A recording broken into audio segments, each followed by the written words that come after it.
দেশের সংসদীয় গণতন্ত্রের ইতিহাসে শুরু হলো নতুন এক অধ্যায়। ভিন্ন এক রাজনৈতিক প্রেক্ষাপটে 583 দিন পর বসল জাতীয় সংসদের অধিবেশন। ত্রয়োদশ জাতীয় সংসদের ঐতিহাসিক এই যাত্রায় সকল সংসদ সদস্যের নিরঙ্কুশ সমর্থনে স্পিকার নির্বাচিত হয়েছেন অবসরপ্রাপ্ত মেজর হাফিজউদ্দিন আহমদ এবং deputy speaker barrister Kaiser Kamal. এর আগে সকাল 11টায় সংসদের প্রথম অধিবেশনে সর্বসম্মতিক্রমে সভাপতিত্ব করেন ডক্টর খন্দকার মোশাররফ হোসেন। এতে সূচনা বক্তব্যে সংসদ নেতা প্রধানমন্ত্রী তারেক রহমান বলেন, দেশে আবারও সংসদীয় গণতন্ত্রের নবযাত্রা হলো। আরও জানাচ্ছেন ভাস্কর ভাতুরী। জানাচ্ছি এখানে উপস্থিত হওয়ার জন্য। অবশেষে শুরু হলো বাংলাদেশের কাঙ্ক্ষিত গণতান্ত্রিক যাত্রা। দীর্ঘদিন নিষ্প্রাণ অবস্থায় থাকার পর বৃহস্পতিবার সকালে জাতীয় সংসদ ফিরে পেয়েছে বৈঠকে মাওলানা আব্দুর রশিদ তর্ক বাগিশ। সকাল 11:02 শুরু হয় ত্রয়োদশ জাতীয় সংসদের প্রথম অধিবেশনের প্রথম দিনের প্রথম পর্ব। স্পিকার ও ডেপুটি স্পিকার অনুপস্থিত থাকায় কার্যপ্রণালী বিধি অনুযায়ী শুরু হয় সংসদ সভাপতি নির্বাচনের কার্যক্রম। বিধি মোতাবেক শুভেচ্ছা বক্তব্য দেন সংসদ নেতা ও প্রধানমন্ত্রী তারেক রহমান। বলেন, রাষ্ট্র বিনির্মাণে সক্রিয় ও ইতিবাচক ভূমিকা পালন করবে এই সংসদ। একটি স্বাধীন, সার্বভৌম, নিরাপদ, স্বনির্ভর বাংলাদেশ প্রতিষ্ঠায় আমাদের মধ্যে কোনো বিরোধ থাকতে পারে না, বিরোধ নেই। জাতীয় সংসদকে জাতীয় কর্মকাণ্ডের কেন্দ্রবিন্দু না করে বিতাড়িত ফ্যাসিস্ট সরকার জাতীয় সংসদকে অকার্যকর করে ফেলেছিল। আমরা এই মহান জাতীয় সংসদকে সকল যুক্তি, তর্ক আর জাতীয় সমস্যা সমাধানের কেন্দ্রবিন্দুতে পরিণত করতে চাই। দেশে আবারও গণতান্ত্রিক যাত্রা শুরু করতে যারা প্রাণ দিয়েছেন তাদের স্মরণ করেন প্রধানমন্ত্রী। বলেন, জনরোষের ভয়েই পাওয়া যায়নি স্পিকার ও ডেপুটি স্পিকারকে। যে জনরোষ তৈরি হয়েছে বা জনরোষ তৈরি হয়েছিল, তাতে এই মহান সংসদের সাবেক স্পিকার বা ডেপুটি স্পিকারকে খুঁজে পাওয়া যায়নি। তাদের কেউ কারাগারে, কেউ নিখোঁজ, কিংবা কেউ পলাতক। দীর্ঘ 1.5 দশকের ফ্যাসিবাদী এবং তাবেদারি শাসন শোষণের পর জনগণের ভোটে নির্বাচিত প্রতিনিধিদের নিয়ে আজ আমাদের এক বিশেষ পরিস্থিতিতে জাতীয় সংসদের কার্যক্রম শুরু হতে যাচ্ছে। পরে সংসদের বিধি মোতাবেক সংসদ সভাপতি হিসেবে 5 বারের সংসদ সদস্য ডক্টর খন্দকার মোশাররফ হোসেনের নাম প্রস্তাব করেন সংসদ নেতা তারেক রহমান। জনাব ডক্টর খন্দকার মোশাররফ হোসেনের নাম প্রস্তাব করছি। এই প্রস্তাবে সমর্থন দেন সরকার ও বিরোধী দলের সংসদ সদস্যরা। তবে এমনভাবে নাম প্রস্তাবের আগে বিরোধী দলের সাথে আলোচনার প্রয়োজন ছিল বলে জানান বিরোধী দলীয় সংসদ সদস্যরা। যদি মাননীয় প্রধানমন্ত্রী বা তার প্রতিনিধি এই বিষয়ে বিরোধী দলের সাথে একটু আলোচনা করতেন, আমরা অবশ্যই তখনও এটাকে গ্রহণ করতাম অত্যন্ত আনন্দের চিত্তে। তো আমি আশা করি আগামীতে এই ধরনের যে সমস্ত বিষয় আসবে আলোচনা করা সম্ভব। তো সরকারি দল বিরোধী দলের সাথে আলোচনা করলে পূর্বান্নেই এটা পরিবেশটি আরো উন্নত হয়। মাননীয় সংসদ সভাপতি আসনে বসার পর শুরু হয় ত্রয়োদশ জাতীয় সংসদের পরবর্তী কার্যক্রম। সংসদ সভাপতি খন্দকার মোশাররফ হোসেন বলেন, স্পিকার হিসেবে একটি মাত্র মনোনয়নপত্রই জমা পড়েছে। বিধি মোতাবেক ত্রয়োদশ জাতীয় সংসদের স্পিকার হিসেবে অবসরপ্রাপ্ত মেজর হাফিজউদ্দিন আহমেদের নাম উল্লেখ করেন সংসদ সভাপতি। এতে প্রস্তাব ও সমর্থন দেন সরকার দলীয় সংসদ সদস্যরা। পরে সরকার ও বিরোধী দলীয় সদস্যদের সর্বসম্মতিক্রমে কণ্ঠভোটে পাশ হয় এই প্রস্তাব। যারা এই প্রস্তাবের পক্ষে আছেন তারা হ্যাঁ বলুন, যারা এই প্রস্তাবের বিপক্ষে আছেন তারা না বলুন। ডেপুটি স্পিকার হিসেবে ব্যারিস্টার কায়সার কামালের নাম উল্লেখের পর সরকারি দলের সদস্যরা তার প্রস্তাব ও সমর্থন করেন। পরে কণ্ঠভোটে পাশ হয় ত্রয়োদশ জাতীয় সংসদের ডেপুটি স্পিকার ব্যারিস্টার কায়সার কামালের নাম। যারা এই প্রস্তাবের পক্ষে আছেন তারা হ্যাঁ বলুন, যারা এই প্রস্তাবের বিপক্ষে আছেন তারা না বলুন। সংসদ অধিবেশনের প্রাথমিক কার্যক্রম শেষে শুরু হয় শপথ গ্রহণ কার্যক্রম। সংসদে রাষ্ট্রপতির কক্ষে প্রথমেই তার কাছ থেকে স্পিকার হিসেবে শপথ নেন মেজর হাফিজ। আমি হাফিজ উদ্দিন আহমদ বীর বিক্রম সশস্ত্র চিত্তে শপথ। সশস্ত্র চিত্রে শপথ। পরে ডেপুটি স্পিকার হিসেবে রাষ্ট্রপতি শাহাবুদ্দিনের কাছ থেকে শপথ নেন ব্যারিস্টার কায়সার কামাল। আমি ব্যারিস্টার কায়সার কামাল। শপথ গ্রহণ শেষে স্পিকার ও ডেপুটি স্পিকার শুভেচ্ছা বিনিময় করেন সংসদ নেতা প্রধানমন্ত্রী তারেক রহমানের সাথে। আমি ভাস্কর ভাদুরী, ৭১, ঢাকা। অনুমোদন করবে। দর্শক, চলছে ত্রয়োদশ জাতীয় সংসদের প্রথম অধিবেশন, সেখানকার সবশেষ অবস্থা আমরা একটু দেখে আসবো। প্রজন্মের আমাদের অনেকেরই তাকে দেখে বড় হবার সুযোগ হয়েছিল। তার লড়াই, তার সংগ্রাম, তার আত্মত্যাগ আন্দোলনে, তার লড়াই, তার আত্মত্যাগের মাধ্যমে আমরা স্বৈরাচারী এরশাদকে হটিয়ে গণতন্ত্র ফিরিয়ে এনেছিলাম। পরবর্তীতে বাংলাদেশের জনগণের ভোটে প্রথম নারী প্রধানমন্ত্রী হিসেবে তিনি বাংলাদেশের শিক্ষা ব্যবস্থা, নারীর ক্ষমতায়ন এবং অবকাঠামো উন্নয়নে যে ভূমিকা রেখেছেন, আজও দেশবাসী তা গভীর কৃতজ্ঞতা চিত্তে স্মরণ করে। বিগত ফ্যাসিবাদ বিরোধী আন্দোলনে তার অসম সাহসী ভূমিকা, তার দৃঢ়তা আজ সারা বিশ্বের দরবারে উদাহরণ হিসেবে চিহ্নিত হয়েছে। তিনি নিজের সন্তান, নিজের পরিবার এবং নিজের শরীরের কথা চিন্তা না করে সমগ্র দেশবাসীর গণতান্ত্রিক অধিকার ফিরিয়ে আনবার লড়াই করতে গিয়ে তিনি কার্যত আত্মত্যাগ করেছেন। আজ এই মহান জাতীয় সংসদে দাঁড়িয়ে সেই বিদুষী নারীর রুহের মাগফিরাত কামনা করছি। একই সাথে বাংলাদেশের গণতন্ত্রকামী মানুষের জন্য, গণতন্ত্র ফিরিয়ে আনবার জন্য, বাংলাদেশের মানুষের আইনের শাসন ফিরিয়ে আনবার জন্য, মানবাধিকার সমুন্নত করবার জন্য তার লড়াই গভীর শ্রদ্ধা ভরে স্মরণ করছি। দর্শক, জাতীয় সংসদ ভবনের খবর সংগ্রহ করছেন আমাদের সহকর্মী নুরনবী সরকার, তার সঙ্গে সরাসরি যুক্ত হব। নুরনবী, প্রথম অধিবেশন চলছে, সব মিলিয়ে কি কি তথ্য রয়েছে আপনার কাছে? কি কি কার্যক্রম আজকে হলো এবং কি কি বিষয় আলোচনা হতে পারে, সেই বিষয়ে কোনো তথ্য রয়েছে কিনা সেটাও যদি বলেন। এখন শোক প্রস্তাব উপস্থাপন শেষেই আইনমন্ত্রী গণ অভ্যুত্থানের অন্তর্বর্তী সরকারের যে অধ্যাদেশগুলো রয়েছিল ১৩৩টা, সেগুলো উপস্থাপন করবেন। এরপরে বিরতি যদি দেয়া হয় তাহলে বিরতি, না হলে পাবলিক সার্ভিস কমিশনের পক্ষ থেকে একটি বার্ষিক ২০২৪ সালের বার্ষিক প্রতিবেদন উপস্থাপন করা হবে। এছাড়া সংসদীয় যে কমিটিগুলো রয়েছে সে বিভিন্ন মন্ত্রণালয়ের সেই কমিটিগুলোর পূর্ণাঙ্গ তালিকা ঘোষণা করবেন স্পিকার, এবং শেষে গিয়ে রাষ্ট্রপতি ভাষণ দিবেন। আর রাষ্ট্রপতি ভাষণ দেওয়ার সময় হয়তোবা বিরোধী দলীয় সংসদ সদস্যরা প্রতিবাদ করবেন, প্রতিবাদে ওয়াকআউটও করতে পারেন, এরকম আমরা জানতে পেরেছি।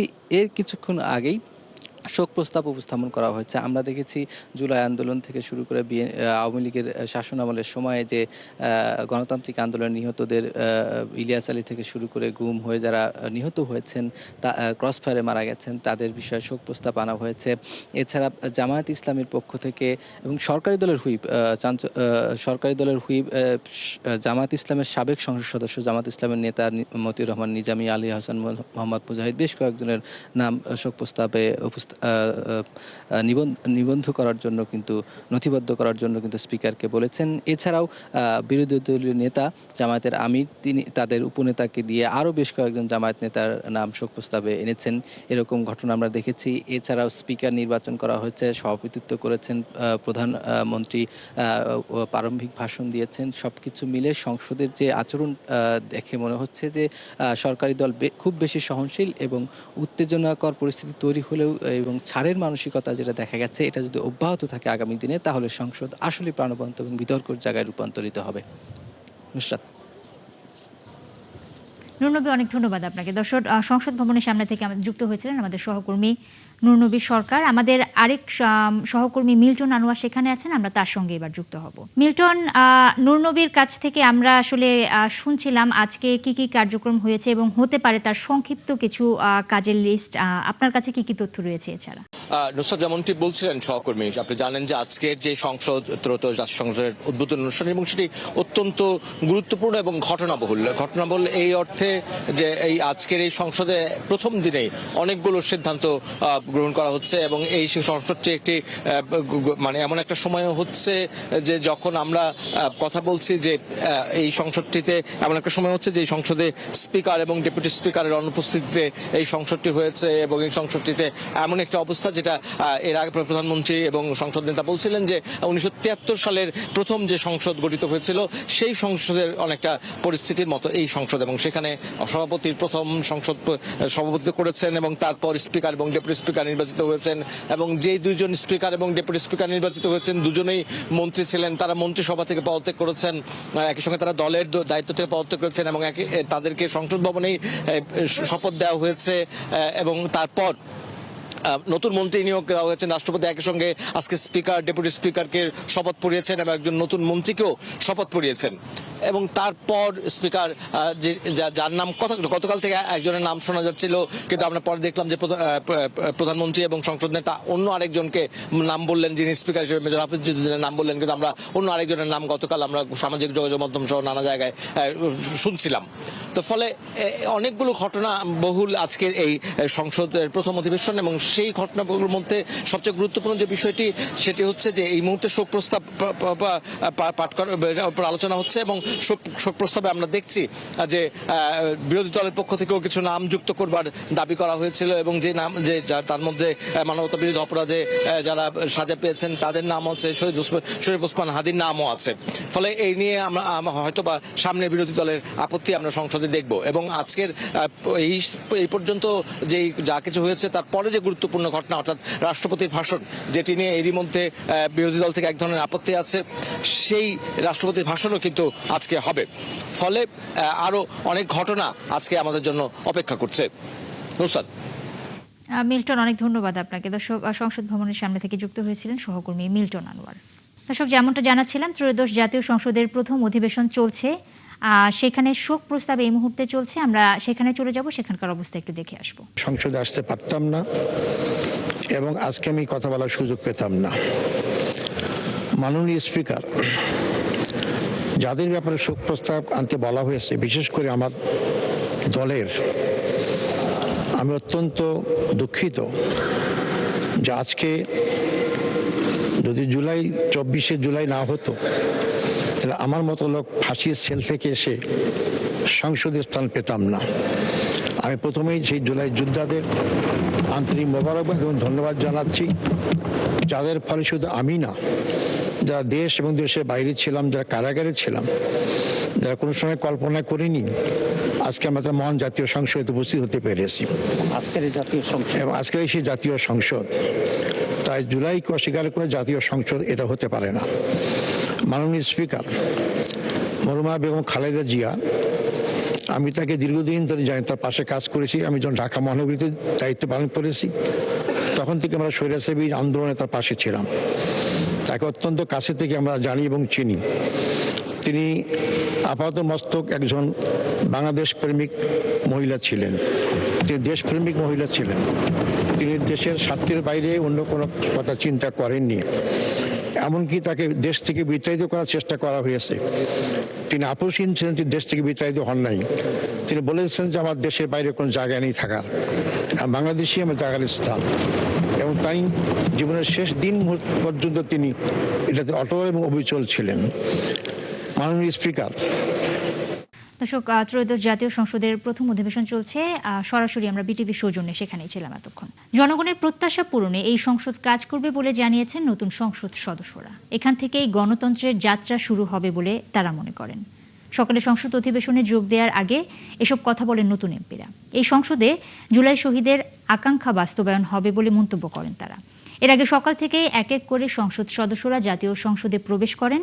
2006 সালের পর এবার আবার সরকারি দলের আসনে বসছে নির্বাচনে নিরঙ্কুশ জয় পাওয়া বিএনপি, আর বিরোধী দলে আছে জামায়াত জোট। গত 12 ফেব্রুয়ারি অন্তর্বর্তী সরকারের অধীনে ত্রয়োদশ জাতীয় সংসদ নির্বাচন হয়। ওই নির্বাচনে 2/3 সংখ্যাগরিষ্ঠতা অর্জন করে বিএনপি। এর আগে 2024 সালের 6 আগস্ট দ্বাদশ সংসদ ভেঙে দেন রাষ্ট্রপতি। সমস্ত জাতির প্রত্যাশা একটি আমরা গণতান্ত্রিক অর্ডারে ফিরে যাচ্ছি এবং নির্বাচন সংসদ হচ্ছে গণতন্ত্রের বাহক। আজকে সেখানে আমরা ফিরে যাচ্ছি।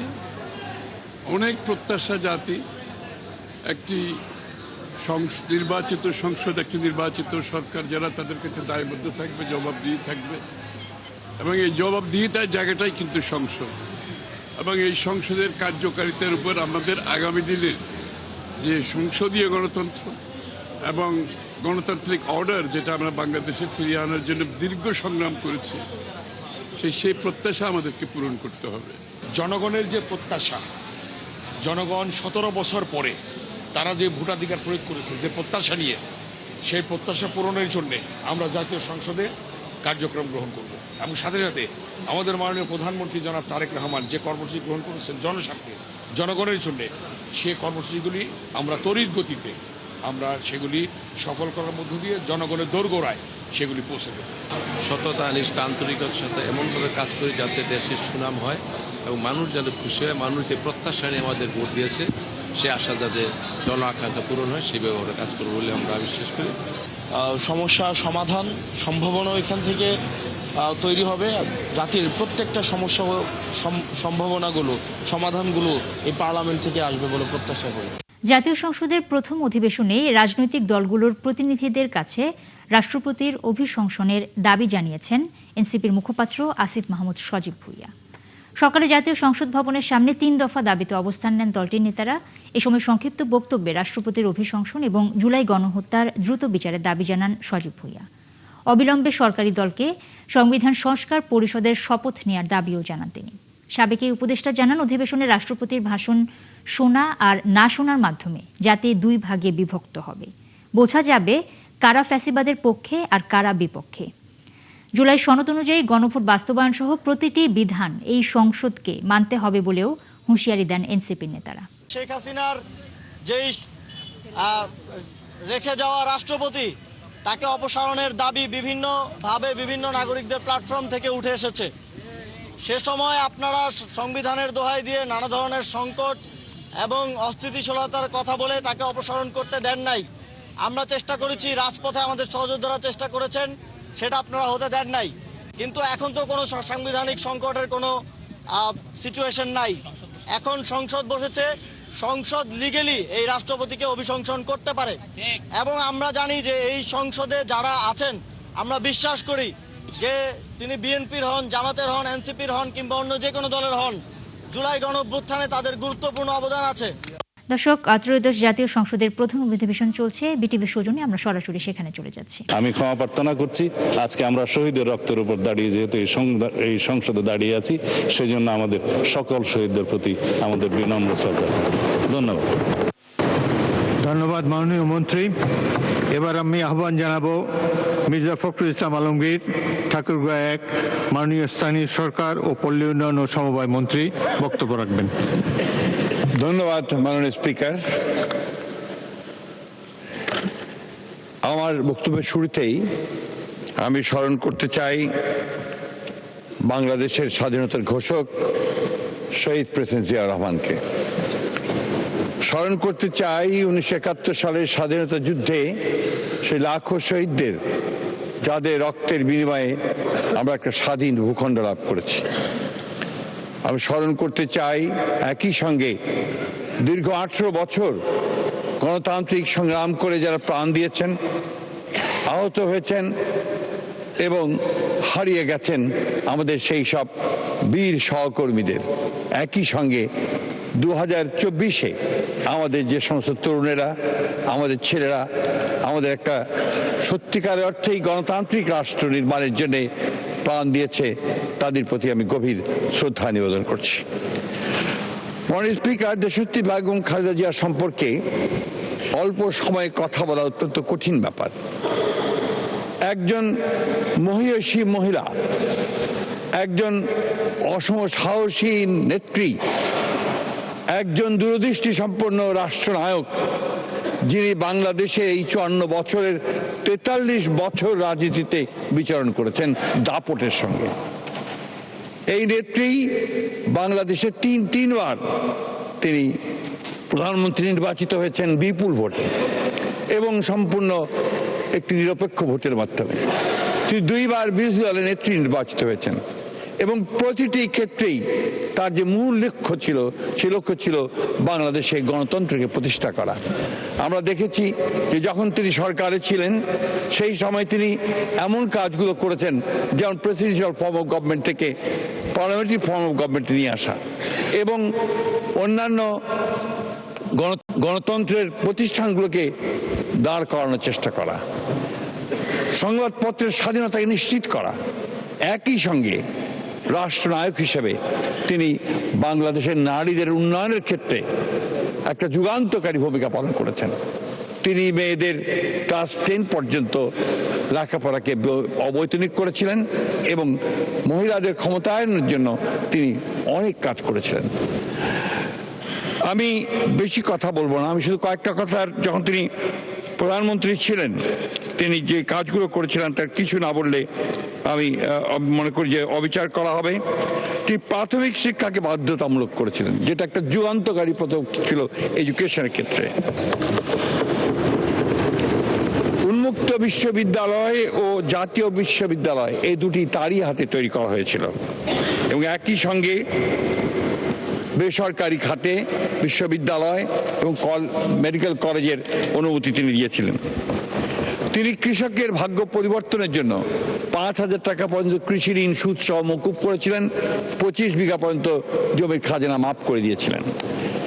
একই সঙ্গে তিনি আমাদের মুক্ত বাজার অর্থনীতিকে সামনে এগিয়ে নিয়ে যাওয়ার জন্য তিনি অনেকগুলো ব্যবস্থা গ্রহণ করেছিলেন। তার মধ্যে একটি ছিল আমাদের আপনার রেভিনিউ আর্ন করার জন্য ভিএটি, এটা ছিল তার করা, এবং বিনিয়োগকে মুক্ত করে দেওয়া বেসরকারি খাতে, যেটা আমাদের অর্থনীতিতে যুগান্তকারী পদক্ষেপ রেখেছিল। দর্শক, সংসদে কথা বলছিলেন স্থানীয় সরকার, পল্লী উন্নয়ন এবং সমবায় মন্ত্রী মির্জা ফখরুল ইসলাম আলমগীর। পিটিভি সৌজন্যে আমরা সরাসরি সেখানেই ছিলাম। মধ্যপ্রাচ্যের সংঘাতের জেরে দেশে জ্বালানি তেল নিয়ে যে অস্থিরতা দেখা দিয়েছে তার দায় পুরোপুরি বিপিসির কাঁধে চাপালো পেট্রোল পাম্প মালিক সমিতি। সংগঠনটির নেতাদের দাবি, আমাদের ভুল নীতির কারণে ভোগান্তিতে জ্বালানি তেলের গ্রাহকরা, ভাবমূর্তি ক্ষুণ্ণ হচ্ছে নতুন সরকারের। বলা হয় রেশনিংয়ের মাধ্যমে 25% সরবরাহ কমানো হলেও বাস্তবে পাম্পগুলোতে তা 45%। ফলে ডিপোতে মজুদ থাকলেও কোটার কারণে নিতে পারছে না তারা। অন্যদিকে স্থানীয়ভাবে উৎপাদিত পেট্রোল এবং অকটেন বেসরকারি রিফাইনারিগুলোতে জমা আছে, খালাস হচ্ছে না আমদানি করা জাহাজও। সংগঠনটির নেতাদের দাবি, দেশে পেট্রোল এবং অকটেনের কোনো ঘাটতি নেই, কেননা স্থানীয়ভাবে উৎপাদিত কন্ডেন্সেট থেকে আসছে চাহিদার বড় অংশ। তাই পরিস্থিতির উন্নয়নে ডিপো পর্যায়ে ভ্রাম্যমাণ আদালত পরিচালনার দাবি জানান সংগঠনটির আহ্বায়ক। তেলের অভাবে বাদ সব বন্ধ হয়ে যাবে, তো এই বন্ধ হওয়ার জন্য ওনাদের কোনো দূরদর্শিতা নাই, বাস্তবতার সাথে কোনো মিল নাই। এই অবস্থায় আমার মনে হয় আপনারা এই চিত্রটা তুলে ধরেন, অনতিবিলম্বে সকল পেট্রোল পাম্পকে তাদের চাহিদা মোতাবেক হয় তেল দেন, আর না হলে ওনারা এই তেল দিয়া বন্ধ করেন। এই পারফিউম 2000 লিটার 1000 লিটার দিয়ে জনগণের সাথে আমাদের যে সংঘর্ষ তৈরি হচ্ছে, এটা আমাদের জন্য কোনোভাবেই কাম্য নয়। এদিকে সারা দেশে জ্বালানি সরবরাহ সংকট বাড়ছে। পাম্প মালিকদের অভিযোগ, এখন পর্যন্ত দেশে তেলের পর্যাপ্ত মজুদ থাকলেও ডিপো থেকে চাহিদা অনুযায়ী সরবরাহ করা হচ্ছে না। তাদের দাবি, কৃত্রিম সংকট তৈরি হওয়ায় বন্ধ রাখতে হচ্ছে ফিলিং স্টেশন। ফলে ঈদ যাত্রায় পরিবহন ব্যবস্থার উপর প্রভাব পড়ার আশঙ্কা হচ্ছে। প্রতিনিধিদের তথ্য এবং ছবিতে ডেস্ক রিপোর্ট। টাঙ্গাইলে পেট্রোল পাম্পগুলোতে সরকারের নির্ধারিত নিয়ম অনুযায়ী পেট্রোল ও অকটেন পাওয়া গেলেও ডিজেল পেতে ভোগান্তিতে পড়েছেন যানবাহনের চালকেরা। কেউ কেউ পাম্পের সামনে ঘন্টার পর ঘন্টা দাঁড়িয়ে থেকেও ডিজেল সংগ্রহ করতে পারেননি। ঈদযাত্রায় এর সরাসরি প্রভাব পড়বে বলে মনে করছেন তারা। দেখা যায় লং ব্যবসা বাণিজ্য করতে গেলে, এক জায়গায় যাইতে গেলে দেখা যায় যে আমার তেলে তো কভার হচ্ছে না। রাতের পর রাত জায়গায় যে রোডে থাকি আমরা, তার কাছে যাকুন বলে আমাদের তেল দেন। রাস্তায় আমার এখন তেল লাগবে, আমি তেল পাইতেছি না, আমি যাইতে পারতেছি না, যাত্রী নামাই দিতে হচ্ছে। ডিপো থেকে গাড়ি চলে আসতেছে, অলরেডি আসলে আমরা তেল দিয়ে দিব। ঢাকার ধামরাই উপজেলার বেশিরভাগ ফিলিং স্টেশন ডিজেল শূন্য বলে দাবি করা হচ্ছে। এতে বিপাকে পড়েছে যাত্রীবাহী বাস সহ পণ্যবাহী ট্রাক। পাম্প মালিকরা বলছেন, উপজেলার 50 থেকে 56,000 লিটার ডিজেলের চাহিদা থাকলেও তেল পাচ্ছেন না পাম্প মালিকরা। আমরা প্রচুর নিরাপত্তাহীনতায় ভুগছি। হয়তোবা আগামীতে এভাবে আমাদের পেট্রোল পাম্প চালানো সম্ভব হবে না। যশোর শহরে জ্বালানি তেলের সংকটে গুরুত্বপূর্ণ 2টি তেল পাম্প বন্ধ রয়েছে। এতে করে মোটরসাইকেল ও ব্যক্তিগত গাড়ির চালকেরা চরম ভোগান্তিতে পড়েছেন। দ্রুত পরিস্থিতি স্বাভাবিক না হলে ভোগান্তি আরও বাড়ার শঙ্কা পাম্প কর্মীদের। 3 দিন থেকে তেল আসেনি, 3 দিন থেকে তেল ডিপো থেকে দিচ্ছে না। এখন এই মুহূর্তে তেল নেই। একটা সরকার, দেশের সরকার উচিত নিম্নপক্ষে 6 মাসের তেল রিজার্ভ রাখা। মদিন পাম্পে তেল আনতে গেলাম, ওখানে দেখলাম আপনার স্টিকার লাগানো রয়েছে দুঃখিত তেল নাই। অপায় হয়ে এদিকে চলে এসেছি, এখানে 200 টাকার তেল চালিয়ে বলছে 100 টাকার বেশি হবে না। ভোগান্তি আছে, অনেক ভোগান্তি। এই যে সিরিয়ালতে তেল নিচ্ছে রমজান মাসে রোজা রেখে, এটাই তো বড় ভোগান্তি। এর থেকে বড় ভোগান্তি তাহলে কিছু থাকে না। কুমিল্লার পেট্রোল পাম্পগুলোতে গাড়ির দীর্ঘ লাইন চোখে পড়েছে। অনেক পাম্পে সরবরাহ বন্ধ থাকায় শতাধিক ভোক্তা অপেক্ষা করে ফিরে যাচ্ছে। এতে রাস্তায় কমছে যানবাহনের সংখ্যা। সরকার যেভাবে বেঁধে ছিল যে 200 টাকা করে যদি তেল দিতাম তাহলে 2 দিন ব্যস্ত থাকতাম। একজনে 4 বার 5 বার সবার করে তেল নিয়ে যায়। কয় যাইয়া লাভ হইব না, কারণ তেল দেয় না। কেন দেয় না? কয় তেল এরা বাইরে বিক্রি করে। আমি তোমার তুমি ভাইলে কই, আমি 5 লিটার তেল নিছি 1000 টাকা দিয়ে, 200 টাকা করে। ময়মনসিংহে সরবরাহের তুলনায় চাহিদা বাড়ায় নগরীর একাধিক পাম্পে ঘুরেও জ্বালানি পাওয়া যাচ্ছে না। পাম্প মালিকেরা বলছেন নির্ধারিত সময়ের আগেই জ্বালানি শেষ হয়ে যাচ্ছে। দোকানগুলোতে তেল পাওয়া যাচ্ছে না, পাম্পেও পাওয়া যাচ্ছে না, সব মিলে আসলে খুবই ঝামেলার মধ্যে আছে। সরকার বলছে যে পর্যাপ্ত তেল আছে, কিন্তু আসলে পাম্পে আসলে আমরা সেই পরিমাণ আমরা তেল দিচ্ছি না। ঈদ যাত্রার আগেই সমস্যার সমাধানের তাগিদ জানিয়েছেন পরিবহনের কর্মী এবং মালিকরা। আল ইমরান, 71।